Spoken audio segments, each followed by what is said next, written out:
You know, in the South African context, the call for sanctions against the apartheid state were made in the mid-1960s.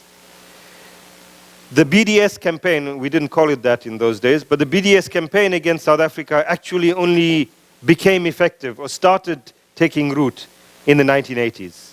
Late 70s, but in the 1980s in reality. It took about 30 years before we had our first democratic elections. The pace at which BDS in support of the Palestinian people has taken root across the globe has been much, much faster than what we experienced. So 5 years after the call has been made, BDS has become a term that now has global resonance, that is used in almost equal measure by Palestinian supporters and their Zionist detractors, and is being recognized by Zionists as a danger to their racist project in Palestine. No, we black South Africans don't feel insulted that we say that it's apartheid.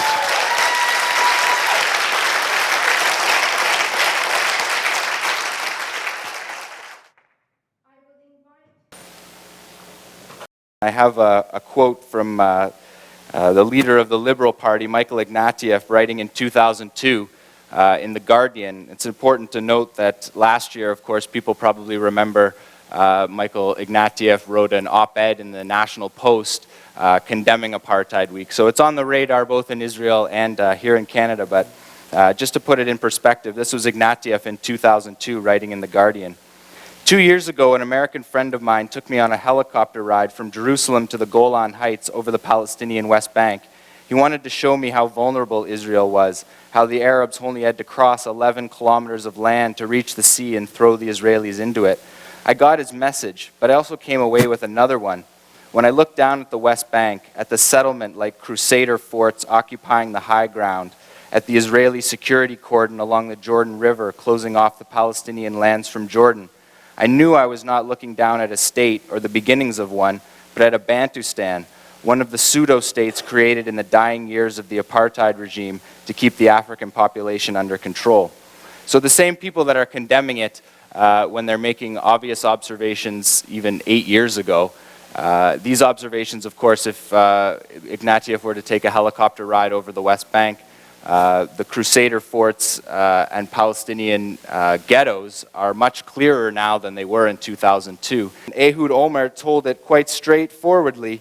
He said, more and more Palestinians are uninterested in a negotiated two-state solution because they want to change the essence of the conflict from an Algerian paradigm to a South African one, from a struggle against occupation to a struggle for one man, one vote.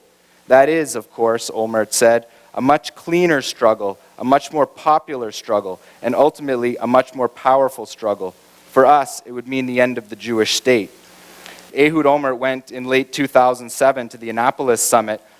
He met with reporters on the plane as he was flying over, and he said, if the two-state solution collapses, Israel would face a South African-style struggle for equal voting rights. And as soon as that happens, equal voting rights, the state of Israel is finished.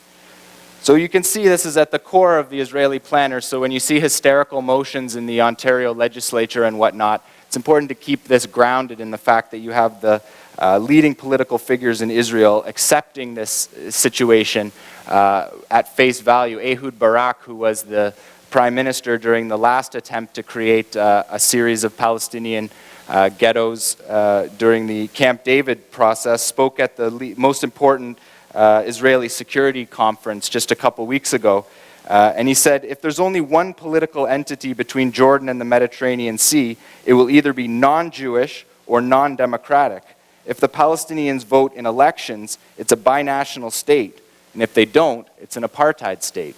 So it's important to understand that right now in Israel, people are understanding, the top leadership is understanding that this is a crucial turning point in the conflict, that the idea of creating a Palestinian state is an absolute necessity, something that they've been blocking for 60 years is today more important than ever, mostly because of the fact that if it doesn't happen, the state of Israel will be seen to the whole world quite clearly, quite plainly, as Olmert, as Barak said, as an apartheid state.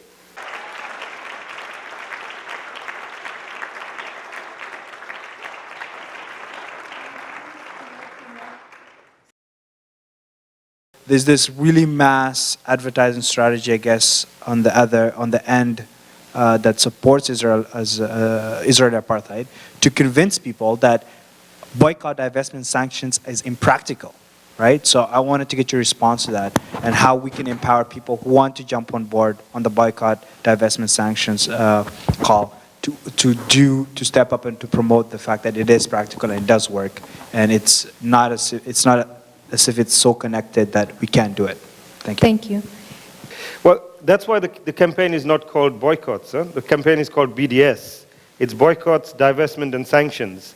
The boycott part of it is the first and the lowest level of it, and the highest level, in a sense, is sanctions. In the South African case as well, I mean, it was, the whole campaign started with ordinary people, citizens of their countries, refusing to buy various kinds of products that came from South Africa, etc. And that then built up pressure so that you had then universities and local councils, etc., divesting, and finally states applying sanctions. And that's the direction in which it will move. So boycotts, yes, they are effective in and of themselves, but they also have another use, which is to build towards divestment and sanctions. So forcing states to do certain things is certainly part of the campaign.